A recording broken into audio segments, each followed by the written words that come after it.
नमस्कार, आप देख रहे हैं दी कंटाप। मैं हूं प्रफुल्ल। तीनों कृषि कानूनों को वापस लेने के फैसले के बाद सियासत अभी भी गर्म है। एक तरफ प्रधान सेवक को महान बताया जा रहा है कि प्रधान सेवक ने एक बड़ी महानतम फैसला लिया है, यानी 7 साल बाद प्रधान सेवक किसी लिए गए निर्णय से पीछे हटे हैं।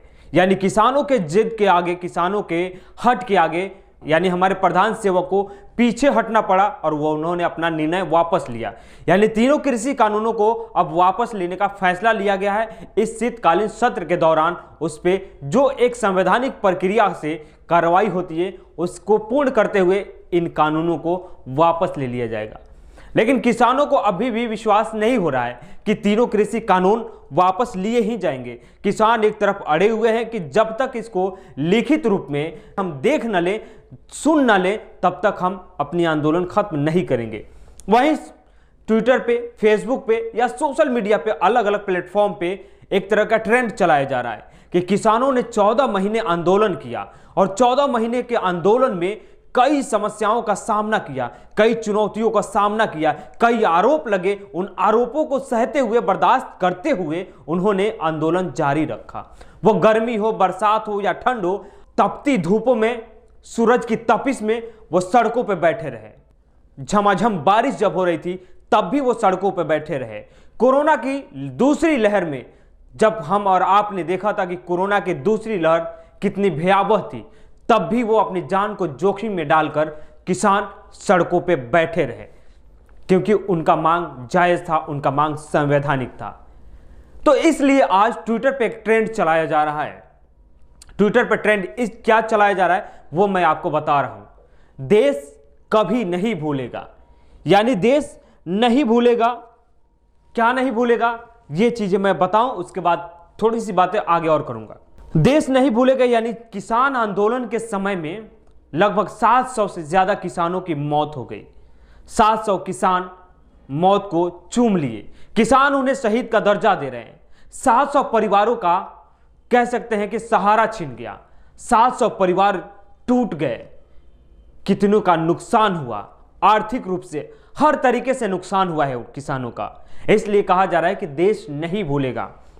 इस पे सुनील किरण प्रदेश अध्यक्ष हैं, वो लिखते हैं कि देश का अन्नदाता भूला नहीं है। पानी की बौछार, आंसू गैस के गोले, कटीले तार और बैरिकेड, इस क्रूर सरकार को किसानों पर की गई हिंसा के लिए माफी मांगनी चाहिए। किसानों की यह मांग भी है कि 700 किसान शहीद हुए, यानी मौत को चूम लिए, लेकिन हमारे प्रधान सेवक एक बार भी उनके बारे में कुछ नहीं बोला। तो क्या हमारे प्रधान सेवक उनसे माफी मांगेंगे? उसके बाद दूसरा आते हैं श्वेता उपाध्याय नाम के ट्विटर आईडी पर लिखा जाता है ये सब याद रखा जाएगा, और इसमें एक शेयर किया गया है फोटो। उस तस्वीर में, ये लॉकडाउन की तस्वीर है, आपको बता दूं कि एक महिला ट्रक पे चढ़ रही है, एक पुरुष अपने बच्चे को एक हाथ में टांगे चढ़ रहा है। यानी लॉकडाउन के समय में, यानी बिना किसी प्लान के हमारे प्रधान सेवक ने लॉकडाउन का ऐलान कर दिया था। तो मजदूरों ने क्या क्या सहा, वो ये तस्वीरें गवाही है। उसके बाद दूसरी ट्वीट पे आते हैं, नरेंद्र बनर्जी लिखते हैं, क्या जवाब दोगे किसानों के परिवारों को? काले कृषि कानून की वजह से आंदोलन के दौरान लगभग 700 किसानों की मौत हुई है। मौत कहूं या हत्या, यह सवाल है प्रधान सेवक और गृह मंत्री अमित शाह से। उसके बाद रोहन गुप्ता लिखते हैं, हर दर्द याद रखा जाएगा, हर सितम याद रखा जाएगा। हर दर्द याद रखा जाएगा, हर सितम याद रखा जाएगा। भाजपाई हुकूमत के हर अत्याचार का हिसाब रखा जाएगा। उसके बाद शशि तिवारी लिखते हैं, अगर देश नहीं भूलेगा तो चमचे और गुलामों में, या गुलामों से बस इतना कह दो, अगर मोदी हार गया तो टिकैत और विपक्षी नेता जश्न क्यों नहीं मना रहे हैं? चेहरे पर 12 क्यों बजे हैं? क्योंकि मुद्दा ही हाथ से निकल गया। यह रहा आज का ट्विटर ट्रेंड, देश नहीं भूलेगा। यानी किसानों के साथ जो हुए हैं वो प्रधान सेवक को याद दिलाया जा रहा है।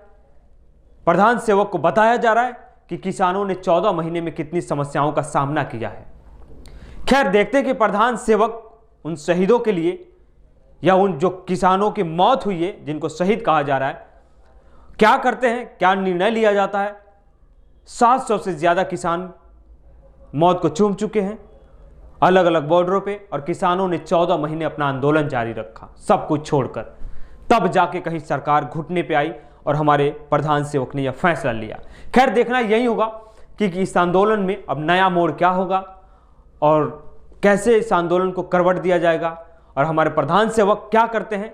एमएसपी को लेकर भी अभी तक संघर्ष जारी है कि एमएसपी पर कोई लिखित कानून चाहिए, क्योंकि एमएसपी को लेकर किसानों को अभी भी डाउट है। देखना यही होगा कि इस साल के शीतकालीन सत्र में सरकार क्या फैसले लेती है, हमारी नजर रहेगी। अगर आप हमारे चैनल को देख रहे हैं, अगर अभी तक सब्सक्राइब नहीं किए तो सब्सक्राइब कीजिए, यूट्यूब पे देख रहे हैं तो बेल आइकन दबाइए, अगर फेसबुक पे देख रहे हैं तो फॉलो जरूर कीजिए।